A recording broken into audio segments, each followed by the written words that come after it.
Hi, welcome to CCJ 241, Introduction to Law Enforcement. I'm Professor Tiffany L. Morey. I, each week, will upload the various chapters along with other information on a PowerPoint with me over voicing a lecture of the information. Please make sure to also view the links that I've posted on Moodle. Make sure you do the reading in the textbook, as well as view what assignments are due that week. This chapter is Chapter 1, where we're going to look at what is the history of law enforcement and law enforcement testing. So where did the word police come from? It's actually from the Greek word police with an S, which refers to being a citizen who participates in the affairs of a city or state. So police officers were there to enforce the law. If a person had broken a city or municipal or a state or federal law, the police officer was there with the training and education to make the arrest while also making sure the person's rights were observed and then taking that person to jail. After that, it was in the hands of the corrections and in the hands of the courts, which the police didn't have anything to do with unless they were needed to testify about that first part. Because police officers intervene in the daily affairs of private citizens, they're not very popular. I can tell you, I understand why. I mean, many times I'm getting called to a home where there's a domestic violence situation where you have roommates or somebody with a significant relationship that is arguing and it's getting heated or physical, and somebody calls the police to come in there and be a mediator and arbitrator. And unfortunately, people think that's all we're there for, but our hands are tied by the law, especially on certain crimes such as domestic battery. And if we have a domestic battery and we get there and we question people and we find out that there is a primary aggressor, we find out that somebody has been hit or there's a battery that's been completed, we have to make an arrest. A lot of times it has nothing to do with discretion, although sometimes it does. But we have to make an arrest, and so that doesn't make us popular because you're taking somebody's freedom away no matter what they've done. It's not a very popular decision. So it's a very difficult career for those that are in it and for those people that aren't in it to understand it. All right, so one person you have to know, and I promise you'll see this again on a quiz or a test, is Sir Robert Peel. He is the father of modern British policing, and he coined the term bobbies. So you'll need to remember all of that. Very, very important, because he is very important. If you go over to London, there's a huge statue of him because he was so influential in modern British policing. All right, so police in the United States are primarily the provider of services. Again, we police officers will enforce the law. But as I said, they're also arbitrators, and they're also the place that people call when they don't know who else to call. I highly recommend, whether you're interested in law enforcement or not, going on a ride-along. It will really open your eyes. If you have any opinion when you see something in the news that involves police, it will really open your eyes how things are done. But I also recommend going and sitting for a couple hours, 2, 3, 4 hours in the 911 dispatch center or communication center, because you'll be so amazed at what people call the police for. You know, I think that a long time ago when I was young, you could dial 0 and you got the operator and you could ask all kinds of questions. And I think, unfortunately, since 0 went away, 911 became that. The sad part about that is 911 is for emergencies only. Otherwise, you call the non-emergency number. And we only have so many dispatchers down there. There's not an unlimited amount of dispatchers. And so if somebody is calling and saying, hey, my water was turned off, or calling the police for something that's not a police issue, they're tying up a line for somebody who may need it, who may be being robbed at the time and need the officers to respond, lights and sirens, and get there ASAP. So I think it really helps understand the whole policing world. This is an example. I'm not going to play it here, but you can go to YouTube and put in 911 police calls, dumb, stupid, and click on the Burger King one. Lady calls 911 over wrong Burger King order, and you'll see this is very normal what 911 dispatchers experience with 911 calls. All right, so How are law enforcement officers hired? I get asked this question all the time. A lot of people think it's just like anything else. You fill out an application, you go to an interview, and that's it. And it's really not. Historically, it was an 8-step process, and we've added a couple things onto this, but it's pretty much still the same. You fill out a job application, you take a written test, kind of like an ACT or SAT. We're going to cover this in Chapter 3 more. You take a physical fitness test to make sure you're physically fit. You do an oral board interview. There's a background check. There's a medical physical with a physician to make sure you're physically fit. A lot of agencies that are smaller will do a chief and sheriff final review. And then, depending on where you are kind of on that list and how you fit in with that department and how many people they're hiring, you could or could not get hired. All right, looking historically, we're going to look at what the stereotypical officer looked like. They were white males with a minimum of 5'7" tall. The females had to be 5'2" tall.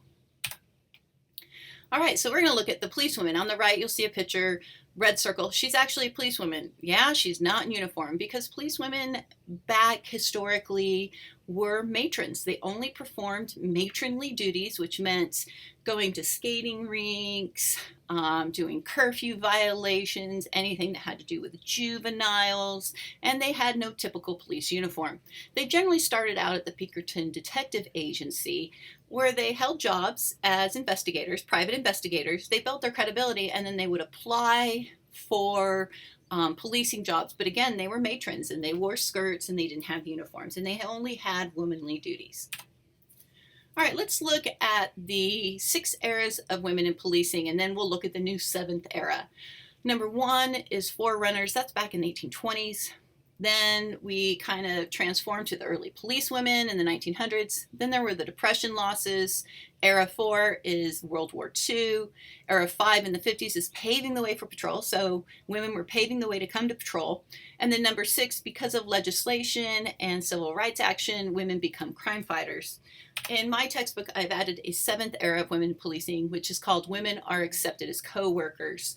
That's because even after the 60s, when you had the 6th era, which is women become crime fighters, they weren't accepted. It really took into the new millennium for that mind change to get set, that women are equal to men and there being no discrimination. Or obviously it still exists, however, not like it existed before, where women were forced in certain positions and made to wear skirts and so on and so forth.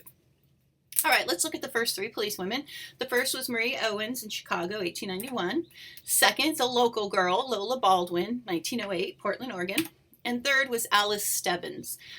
If you go and Google her, it's pretty cool. You can see some pretty cool pictures of her training with a firearm and arresting suspects, but all of it's done in a skirt. As you can see right here, all of them, none of them have police uniforms.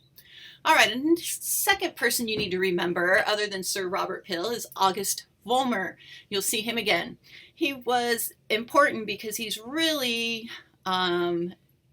modern policing in America. He was the father of it. He believed in it. He believed there should be policewomen. He was a police chief in America, in Berkeley, California, and he did a lot of things that were ahead of his time. All right, you also need to know, which you'll see again, the IACP, which is the International Association of Chiefs of Police. It's the world's largest and most influential association for leaders of police departments. Kind of historically, looking back in 1922, they had a topic at their annual conference, because every year they have an annual conference, that basically said policewomen have to have certainly womanly characteristics. Now they've obviously updated, and they are very important in the police world because they set a lot of standards that most police departments will follow and adhere to. All right, so let's look historically at where policewomen were and how many there were in policing historically. So in World War I, by the 1940s, we had about 1,700 to 1,800 police women in America. Here's a typical early 1900s where you had the white male police officer in a uniform training for policewomen to shoot. However, you can see they're all in skirts. One even has a fur on. All right, policewomen in the 40s and 50s, we had about 2,500 because of World War II. 60s and 70s, policewomen are actually allowed in the field for the first time with the policemen. You also had NYPD, which was New York Police Department, hired their first 2 women lieutenants, which is huge. That's 2 or 3 level ranks up from an officer, so that's huge. We're definitely making some changes. And post 1980s, that pencil skirt is gone, thank goodness, because it's not too easy to run in that or jump fences in that. The line separating male and female does start to disappear, although it's still there. The only delineation really left is in the physical fitness test. A lot of departments that use the 1.5 to 2 mile test along with push-ups and sit-ups. Some of them will make it the same no matter what gender. Some of them will actually, depending on the gender and age, will change the times requiring to pass. All right, post 1980s also, there are changes occurring, but it's still not equal. As of 2015, NALI, which is the National Association of Women Law Enforcement Executives, and IACP, which we just talked about, did a study, and they found that in the United States, 12% of police officers are women. And of those 12%, only 2% are lieutenants, captains, deputy chiefs, sheriffs are in top administration. So the numbers are still pretty low. All right, so now let's talk about minority policemen.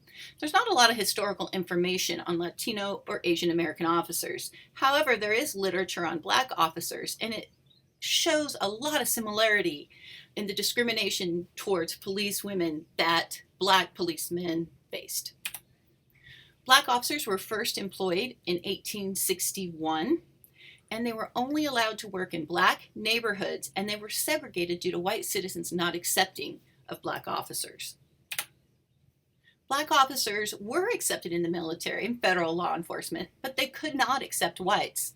The first department to hire a Black policeman was in 1861 in Washington, D.C., and the second was Chicago Police Department in 1862.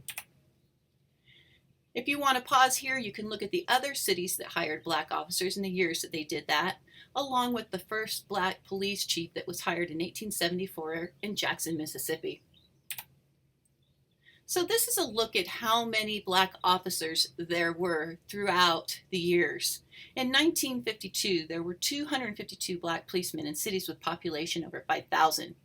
In 1962, before a lot of the regulations and the civil rights movement happened, we had about 1 Black policeman to every 1,300 Black residents, compared to 1 white policeman to every 443 residents. So how did we finally start getting Black police officers accepted into the policing world? Well, a number of things. You had the race riots of the 60s, you had affirmative action, and you have the Federal Civil Rights Act. Now, Latino and Asian Americans, like I said, there wasn't a lot of historical information on the historical hiring of them. However, we do know that some of the major obstacles in hiring were the height requirement, which was 5'7" for male and 5'2" for female officers. All right, what about LGBTQ officers? Again, not a lot of historical information due to harassment and non-acceptance, and so a lot of those officers remained quiet and didn't say anything. It used to actually be grounds for dismissal.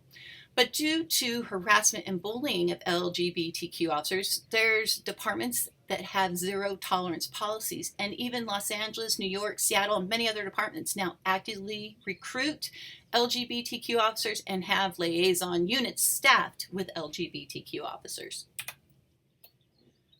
All right, so why was nothing done to stop the discrimination of minority officers? Well, number 1, there was no big brother.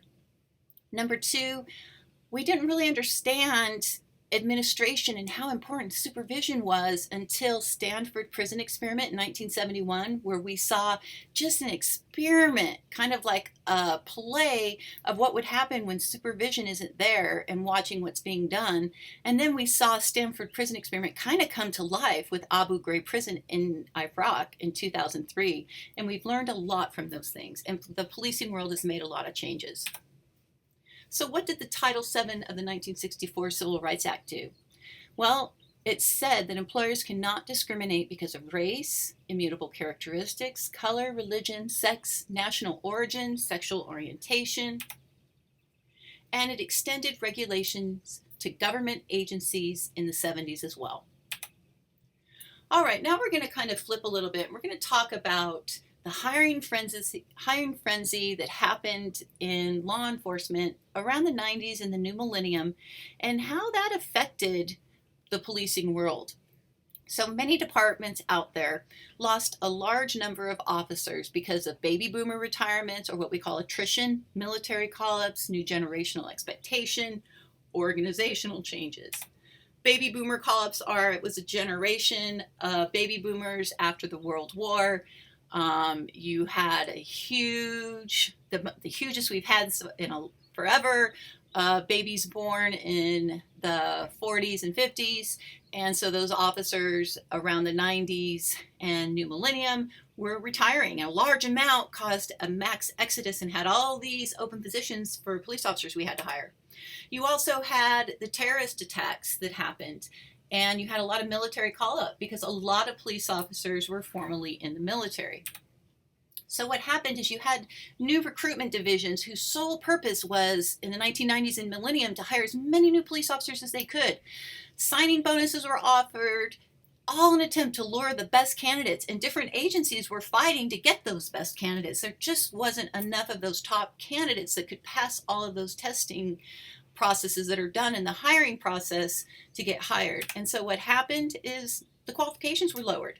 The background investigations, psychological evaluations, the sheriff, chief review, they kind of lowered their expectations a little bit. And maybe when you had someone that, not sure if I should hire them because you had so many top candidates, you didn't even look at them. Now you were looking at those ones that might have had some iffy things about them, and departments were hiring them. And what happened? Well, guess what happened? The financial crisis of 2007, 2008 happened, and all of a sudden, those recruitment divisions were no longer open, and in fact, officers were taking furloughs, which means days off without pay, and they were trying to save jobs, and so many officers lost their jobs. We closed down our correction center, and we had hundreds of people lose their jobs. They lost everything, and it was so crazy to think just 7 years earlier, these agencies were pulling all the stops to hire as many officers as they could, and all of a sudden, now we were losing officers and not filling positions, and we didn't have the officers to do the job like we should be able to do. And so the good thing about the financial crisis was in the 90s and new millennium, when we were hiring so many officers and we had lowered the qualifications, we started noticing the citizen complaints went up, excessive use of force incidents went up, indecent behavior of officers went up. So we found out the one good thing about it, that financial crisis, was, well, now that we're not hiring, we're raising back up those qualifications and we're putting it back to where it should be to be a law enforcement officer. All right, so why can't candidates pass the testing process today? So, because we're seeing a change with that as well. These are the four main issues. Number one is past drug use. 2 is physical fitness. 3 is somebody's financial history, not paying their bills. And 4 is the paramilitary nature of the work. All right, that ends chapter 1. Here are the key terms, and we'll see you for the next chapter.